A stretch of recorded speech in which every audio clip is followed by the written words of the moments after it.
Welcome back to Fl'AwesomeBlossom. I am your host, Cassiopeia Fleur de la Coeur Flores, and you can call me Kiki. All right, mes petits choux, ici episode 2. Okay, my little cabbages, today is episode 2. We are going to 2.0 it on what's in a name. Last week, we talked about my name, and we went down the rabbit hole of Cassiopeia, and we learned about her myth, her constellation, and her asterism.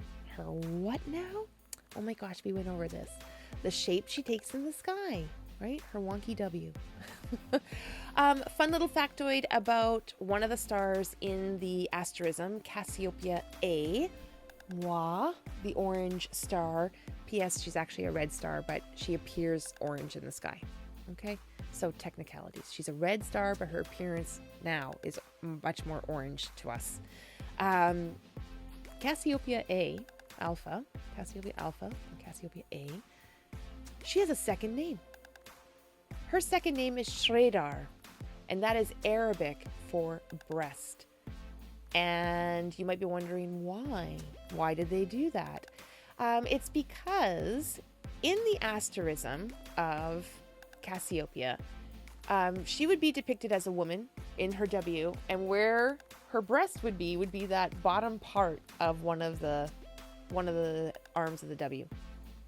So when there were illustrations of Cassiopeia, the person, the woman, as her constellation in the sky, they make sure to mark those bright stars that make up the asterism, but they draw the whole picture within, like the whole figure is within that asterism. And when they were doing the illustrations, when people did illustrations, Cassiopeia is almost always depicted as having some sort of wardrobe malfunction. I'm not kidding. She is almost always drawn tits out, or at least one boob out, her left one.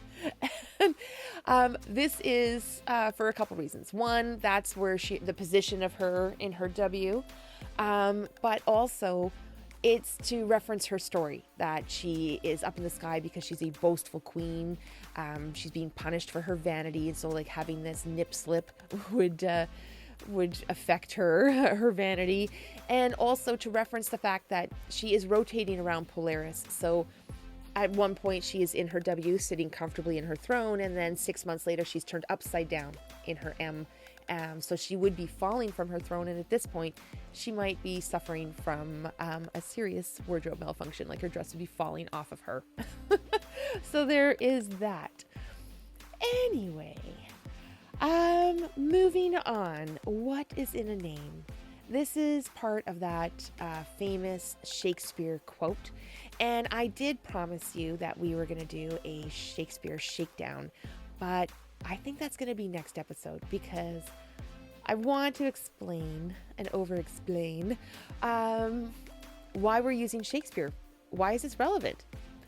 Is this really going to prove your point, Kiki? Yeah, it is. And I didn't have to just choose Shakespeare. I did because I love Shakespeare. I effing love Shakespeare. And I want you to love Shakespeare too. I don't think enough people love Shakespeare. I think Shakespeare gets a bad rap, and I think it happens so insidiously that people don't even really realize that they're just making Shakespeare difficult for others because they're poo-pooing on it. I will tell you the story of how I fell in love with Shakespeare despite the introduction I had. I was in my junior year of high school.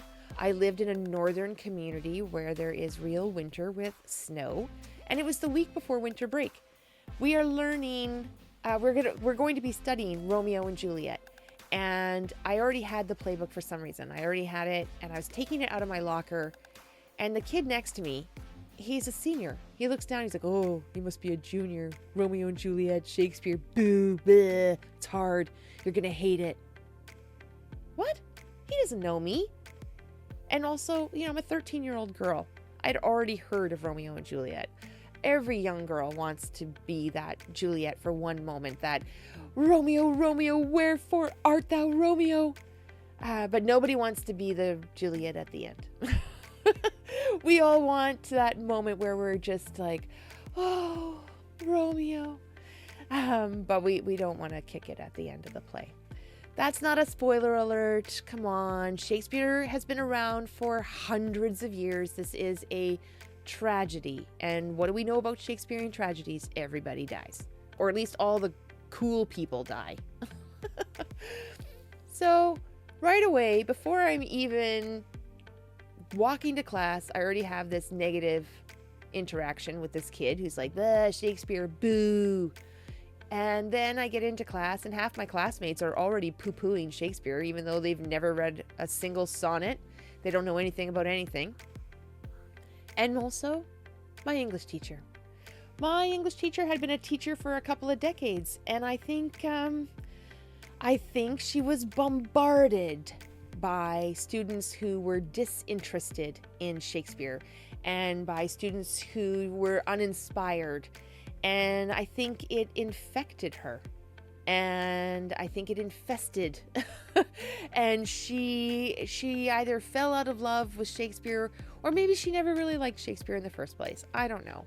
I suppose there are people who genuinely dislike Shakespeare for reasons. I happen to love Shakespeare, and I think it's because I dig the iambic pentameter. Yep, that's right. The particular meter, the particular rhythm in which Shakespeare wrote his sonnets and his plays is iambic pentameter.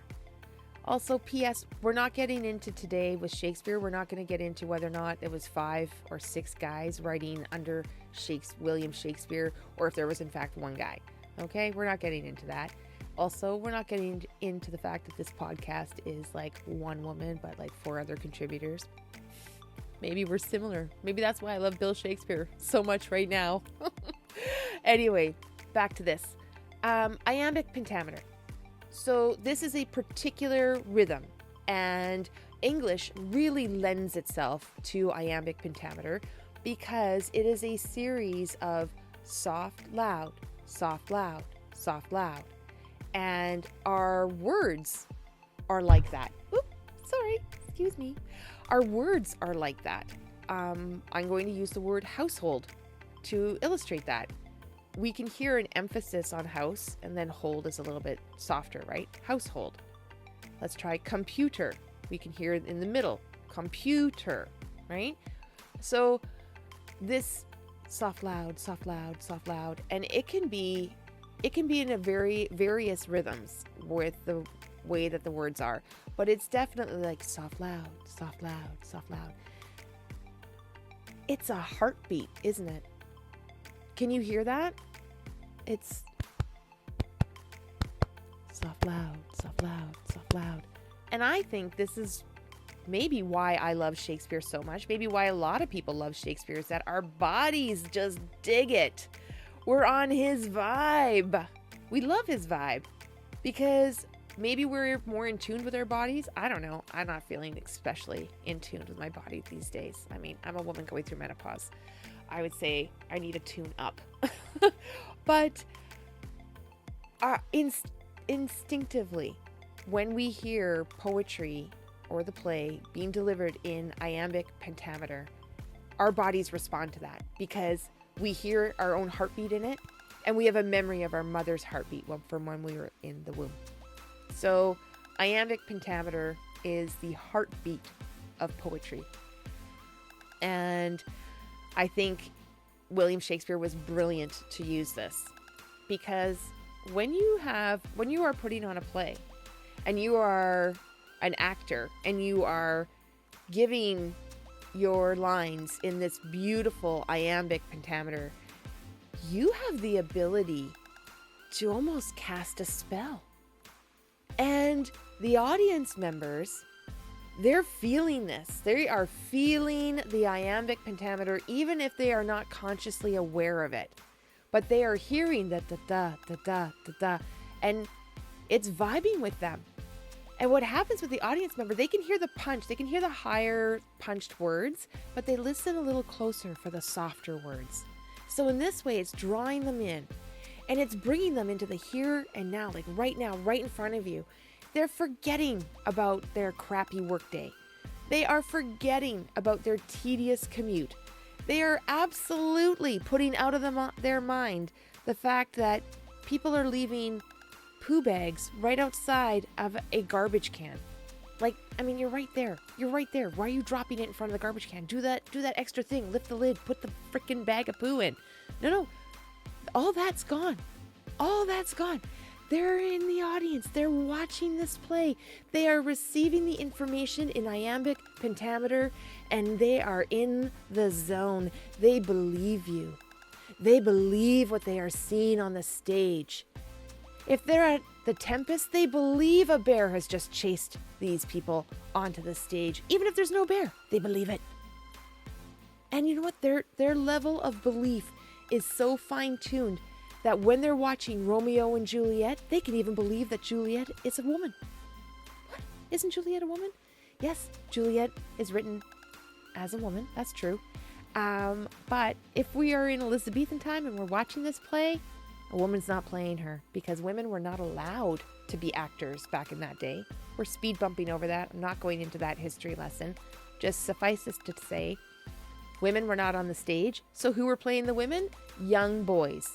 Boys, teenagers, like somewhere between 12 and 18, where you still have that little baby face and maybe a little baby fat. That'll help. That'll help. And they are assigned the role of the women. And the audience members kind of know this. They already know, like, there's going to be some dude playing Juliet. But they're in that zone. The iambic pentameter is washing over them, and they are in that zone, and they believe she's a woman.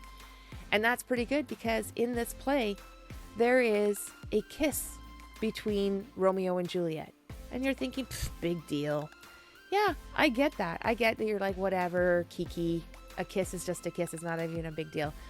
But you got to know that the plays back in that time, they might have body language. Like, they might have some livacious and like some, lewd language and vulgar speech. Maybe some acts are a little bit lewd, but there was no real sexuality being presented that much on stage, but with like characters interacting in that way. Like a guy on the side's like, "Bleh," but like, not really. But what I mean is, like, there's a lot of lewdness that happens like individually, but not as a couple on the stage. And I think largely due to the fact that, the church was a big contributor to keeping theaters alive. So you don't want to piss off the clergy. You don't want to piss off the church too much. You won't need things to be, you can push the envelope, but you couldn't do what Hollywood's doing today, right? I mean, I just watched a movie where Jennifer Lawrence came out of the ocean full frontal nude, and like, I don't know, like it was unbelievable. She just did this big fight scene naked. And that's not going to happen in Shakespeare. But this kiss happened, and in a lot of the plays, when there was romantic stuff, it was sort of insinuated that people went behind stage and had relations. But this kiss was really important, so it had to happen on stage, and you needed the audience to believe that this was a woman. Moving on from that awkwardness. Let's get back to my love of Shakespeare. So I am now armed with the knowledge of iambic pentameter, and I've got that heartbeat going, and I'm sent home to read this play on the break. So for the first couple of days, I do what any 13-year-old does. I just played in the snow, because I lived in a northern community. We had a lot of snow during our winter months, and I played in the snow. And then right before going back to school, my mom reminded me, hey, you're going back to school in a couple of days, and you have an exam the first day you are back. You have an English exam on Romeo and Juliet. You better get to reading. So I went upstairs and I read the play. And halfway through I cried, because I got into it, right? I was into that iambic pentameter, and I cried when Mercutio died. I was devastated. Then I get to the end of the play and everyone dies. I'm like, oh my gosh, are you kidding me? But you know what? It's a tragedy. Everyone dies. But I got sick. I got really, really sick, and I could not go to school for my exam. So what ends up happening is I return about a week later, maybe 3 or 4 days later, 5 days later, I'm not even exactly sure, but I come back at such time that my English instructor agrees that I can take this exam. I have to sit at the back of the class while she's teaching up at the front. No problem. But she doesn't know me. And I don't think ADHD was a thing back then. I don't think people understood it or recognized it. I certainly didn't know until recently that I have ADHD. And mine presents in lots of different ways. But one of the main things is when I am focused on a task, especially a task I love, I'm hyper-focused and I can't hear or see anything. Right? You have to be really loud. You have to really be like, hey, Kiki, pencils down if the exam is over, or something like this. So you have to really grab my attention. So she sets me up in the back of the class and I'm writing this exam, and I don't know what she's doing up the front, but now I'm finished and I come to the front of the class and I hand her my paper, and guess what? She was marking the exam with the rest of the class, and she realizes as I hand her the paper, oh no, she's been giving me the right answers the whole time. No, what she doesn't know is that I had no idea. So I'm trying to plead my case. I'm like, no, I didn't hear you. I didn't know. I was focused, blah, blah. I love the play. I know the play inside and out. But she wasn't having it from me. And in fact, she's like, I'm going to phone your mother. I'm like, yeah, okay, phone mom. Sounds like a great idea. You should phone her. But, you know, English class was in the morning. And by the time I was going home that day, I completely had forgotten about the phone call. So my mom comes home from work and the phone rings at 7:30 at night, and it's my English teacher, and she's marked my exam and I have 100%. And in her eyes, this is confirmation that I cheated, right? All the right answers, except for there were 3 short answer questions that we had to write out, and I lost marks for spelling and poor penmanship, and she didn't agree with one of my concepts, or like a slight point. So I lost some marks there. But on the true, false, multiple choice, all that, I got 100%. I aced this exam. And for her, this was just proof that I cheated. So she's phoning my mom, and she's basically saying this to my mom. And my mom is like, well, I doubt that, because Kiki read that play a lot. Like right before going back to school, but she got hit for this flu, and then she was bored. So she was reading it a lot. And I did. And in fact, I put on little plays. Little minuets, if you will. I did stand at the top of the stairs and Romeo, Romeo, wherefore art thou Romeo'd? Like probably 17 times. And because I loved Mercutio so much, and I was so devastated about his death, which is like a super crucial part in the play, of course, I reenacted that scene. So I was actually 3 people. I was Tybalt. I put a hat on to be Tybalt. I had like a big T for some reason on my hat. I wore a short sleeve shirt to depict myself being Romeo, and a long sleeve shirt depicting myself being Mercutio. And I would position myself while delivering my lines so you would know who I was. And I trapped my siblings in the living room one time when I was like, oh, hey, turned off the TV, and I wouldn't let them leave until they watched this 3-minute thing. Anyway, that's also a little bit relevant to the story. So after this conversation with my teacher, my mom was really trying to impart that I knew this play, and that the solution was give me another exam. Give me 15 additional questions, hard questions about the play, minute details about the play, so that it would be proof that I knew it. And I had to write the exam the next day, right? On my lunch break. I had to come in on my lunch break and write this exam. So I do, and I'm angry about it because I read the play. I loved the play. I know everything there is to know about Romeo and Juliet at this point. And I was devastated that I had to do this and not eat my peanut butter and jam sandwich. So I write this exam, but I'm mad about it, right? I'm super choked. And when I hand my English teacher my paper of 15 questions, I decide to curse her. And I curse her Shakespeare style. I literally read out Mercutio's dying words and I curse her. A plague on both your houses. But I really just meant her one house. Maybe she had a cottage. I don't know. Lots of people where I grew up had cottages. So maybe she had a second home. I don't know. But my point was, I literally ran through that. I looked her dead in her eye. And as I handed her the paper, I played out Mercutio's dying scene. I did everything but spit and die on the floor. I did not get punished for that amount of sass, and I cannot believe that. But thank you to you, Mrs. S, who I'm sure is probably passed on by now. But that English teacher, we did not get along. It was definitely a tough class for me to get through. But I aced Shakespeare. And maybe because I had such a bumpy start, such an oppositional force start to Shakespeare, I was going to be like, you know what? I'm going to love Shakespeare just to spite you, Mrs. S. So even though it was not required of me for the rest of the year to learn any more Shakespeare other than Romeo and Juliet, I took out a book from the library. I took out William Shakespeare's greatest hits.